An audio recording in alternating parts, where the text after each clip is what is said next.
वीरांगना लक्ष्मीबाई। लक्ष्मीबाई के नाम से भारत में शायद ही कोई अनजान हो। उनके बचपन का नाम मणिकर्णिका तांबे था और लोग प्यार से उन्हें मनु बुलाते थे। नमस्कार, मैं हूं सानू शर्मा। आज का टॉपिक है वीरांगना लक्ष्मीबाई। चलिए शुरू करते हैं दास्तां भारत की शेरनी की।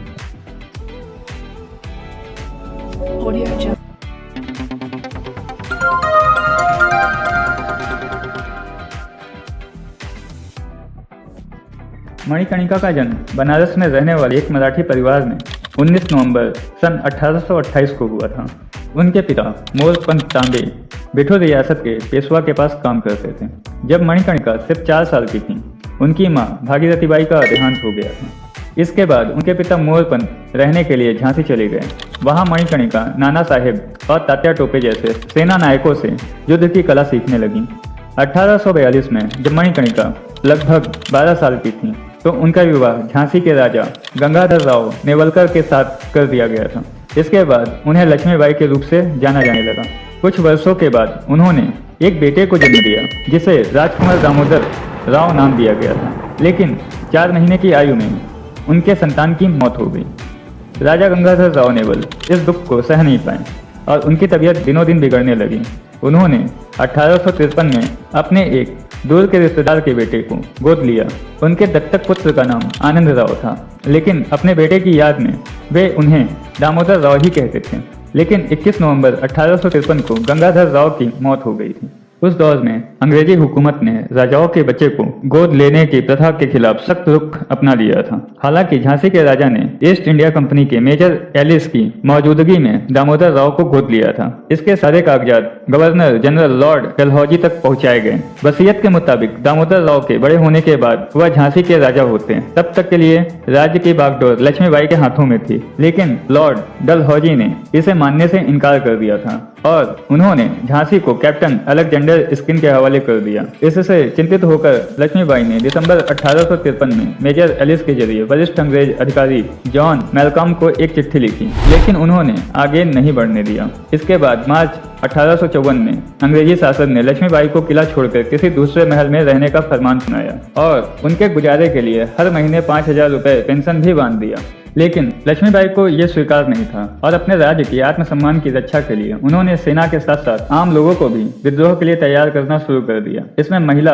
पुरुष दोनों ही शामिल थे। अब दामोदर राव की उम्र 7 साल की हो चुकी थी। इसी को देखते हुए लक्ष्मीबाई ने उनका उपनयन संस्कार करवाने का फैसला किया। इस समारोह में उन्होंने भविष्य की योजना बनाने के लिए नाना साहेब, दिल्ली के सुल्तान बहादुर शाह जैसे कई शासकों को बुलावा भेजा। इस दौरान हिंदू और मुसलमान सैनिकों के बीच एकता को लेकर बड़ी चर्चा हुई। बताया जाता है कि फरवरी 1857 में तात्या टोपे ने लक्ष्मीबाई को चोरी छिपे एक चिट्ठी लिखी जिसमें उन्होंने विद्रोह की अपील की थी। लक्ष्मीबाई को भी बगावत के लिए सही समय का इंतजार था। इसके लिए 31 मई 1857 का दिन तय किया गया था। इसलिए कुछ दिन पहले ही मंगल पांडे की अगुवाई में कोलकाता के पास बैरकपुर में एक अंग्रेज अधिकारी पर गोली चलाते हुए विद्रोह का आगाज कर दिया। इस तरह तय समय से पहले ही अंग्रेजों के खिलाफ बगावत शुरू हो गई। बागी जब लक्ष्मीबाई के पास मदद मांगने के लिए पहुंचे तो उन्होंने 3 लाख रुपए की मदद की। अंग्रेजों ने जब उनसे सवाल किया तो उन्होंने चतुराई से कह दिया, यह धन अपने नगर के लोगों के साथ ही किले में मौजूद ब्रिटिश औरतों और बच्चों को बचाने के लिए दिया गया था। बागियों के खौफ से अंग्रेज झांसी छोड़कर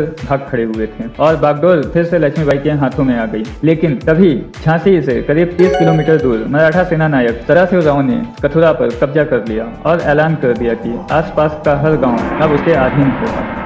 इससे झांसी में बगावत का खतरा मंडराने लगा, लेकिन लक्ष्मीबाई ने कथुरा किले को आजाद करा दिया। लेकिन सदाशिव ने कुछ समय बाद लक्ष्मीबाई पर फिर हमला किया और उन्हें बंदी बना लिया। लक्ष्मीबाई इससे उबरती कि साथे खान की अगुवाई में पड़ोसी राज्य ओरछा ने झांसी पर हमला कर दिया। लक्ष्मीबाई ने अपने घायल सिपाहियों के दम पर ही उन्हें खदेड़ दिया। इन लड़ाइयों ने झांसी को भले ही कमजोर बनाया था, लेकिन लक्ष्मीबाई के युद्ध कौशल की चर्चा हर तरफ हो रही थी। फिर जनवरी 1858 में हैमिल्टन की अगुवाई में अंग्रेजों ने झांसी पर चढ़ाई करने का फैसला किया। अंग्रेजों का मानना था कि भले ही लक्ष्मीबाई उनके खिलाफ कोई युद्ध नहीं छिड़ा है, लेकिन इरादे ठीक नहीं लग रहे हैं। उन्होंने हथियारों को तैयार कर लिया और अपने किले में कुछ विद्रोहियों को भी शरण दी। इसके बाद फरवरी में अंग्रेजी हुकूमत ने लक्ष्मीबाई को एक चिट्ठी लिखी और उनसे स्पष्ट जवाब मांगा गया। लक्ष्मीबाई को एहसास था कि अंग्रेजों से सामना करना उनके लिए आसान नहीं है, लेकिन वे और सभी सहयोगी झुकना नहीं चाहते थे। साथ ही समझौते का नतीजा था कि अंग्रेज शरण में आए सभी बागियों की हत्या कर देते। इसलिए उन्होंने अंग्रेजों के खिलाफ युद्ध का ऐलान कर दिया। इसके बावजूद अंग्रेजों ने लक्ष्मीबाई को आत्मसमर्पण करने का एक मौका दिया, लेकिन लक्ष्मीबाई को यह मंजूर नहीं था।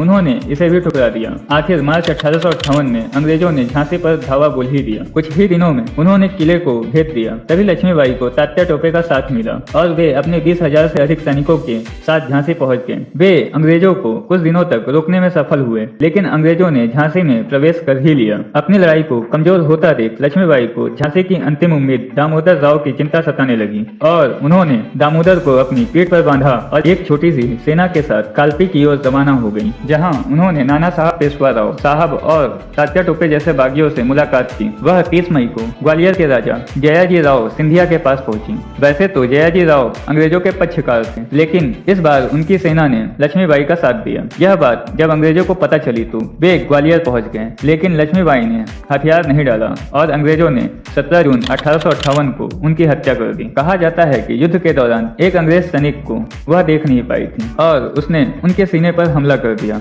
उन्होंने सैनिक पर जवाबी हमला भी किया। लक्ष्मीबाई का खून तेजी से निकल रहा था। घोड़े पर दौड़ते दौड़ते उनके सामने एक छोटा सा नाला आ गया। लक्ष्मीबाई को लगा कि घोड़ा एक छलांग में इसे पार कर लेगा और उन्हें कोई पकड़ नहीं पाएगा, लेकिन घोड़ा एक कदम भी आगे नहीं बढ़ा और तभी उनके कमर में बाईं ओर गोली लगी और उनके तलवार छूटकर नीचे गिर गई। वह अपने हाथ से खून को दबाने की कोशिश कर रही थी। एक अंग्रेज सैनिक अब तक उनके पास पहुंच चुका था और उसने लक्ष्मीबाई के सिर पर तलवार से वार किया। इस हमले से वह घोड़े से नीचे गिर गई। तभी उनके एक सैनिक ने उन्हें कंधे पर उठाया और पास के एक मंदिर में ले गया। लक्ष्मीबाई की स्थिति तेजी से बिगड़ रही थी। इसी बीच उन्होंने साथी सैनिक से कहा, मेरा शरीर अंग्रेजों को नहीं मिलना चाहिए। यह कहते ही वह हमेशा के लिए खामोश हो गई। इसके बाद उनके बचे कुछ सैनिकों ने लकड़ियां जमा की और उनके मृत शरीर को तुरंत आग लगा दी। इस दौरान उनके बेटे दामोदर राव की जान सुरक्षित थी। बताया जाता है कि दामोदर ने 2 वर्षों के बाद अंग्रेजी हुकूमत के सामने आत्मसमर्पण कर दिया और उन्हें गुजारे के लिए पेंशन मिलने लगी, लेकिन अपनी मौत के वक्त वह काफी